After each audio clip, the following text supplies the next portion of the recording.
One must imagine Sisyphus happy. This is one of the most profound and provocative lines used in modern philosophy by Albert Camus in his book The Myth of Sisyphus.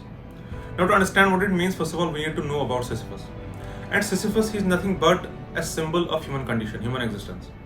In Greek mythology, Sisyphus, he was condemned by the gods to push a heavy boulder, a heavy rock up a mountain, and every time he reached the top, he reached the summit, the stone, the rock, it will roll back down and he had to start it again forever.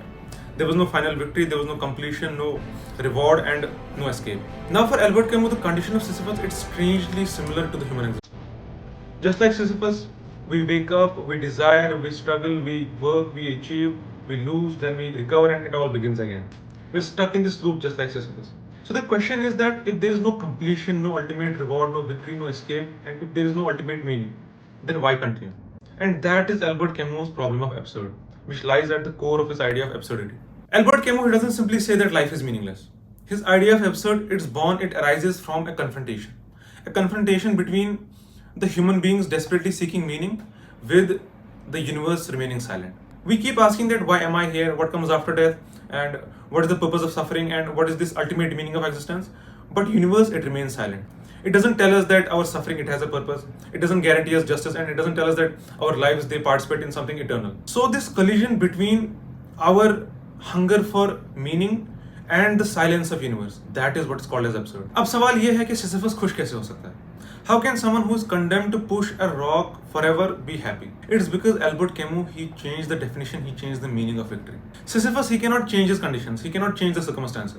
Because the gods, they control the mountain, they control the stone, they control the punishment. But what they do not control is Sisyphus's attitude towards the punishment. The moment Sisyphus walks back down the mountain after seeing the rock rolling down, that moment is crucial. Because if he says that this is meaningless and I accept my defeat, then the gods, they have won. But if he accepts the circumstances, if he accepts the situation, if he says, yes, this is my situation and I will live it consciously, then something really profound happens. The punishment, it loses its influence, it loses its position to define Sisyphus' life. So Sisyphus, he becomes free not by escaping the mountain, but by rather accepting his situation without surrendering his will to live, without surrendering his consciousness to it. And that is Albert Camus' idea of revolt, which says that I know that universe, it doesn't offer me an ultimate meaning, but I would still live my life consciously and intensely anyway. I don't need the universe to define my life before I live it. My actions, my attitude towards life, that would define my life while I'm living. The stone here, it symbolizes our responsibilities, our ambitions, our failures, anxieties, relationships, hopes. It rolls down, then we pick it up and then we push again.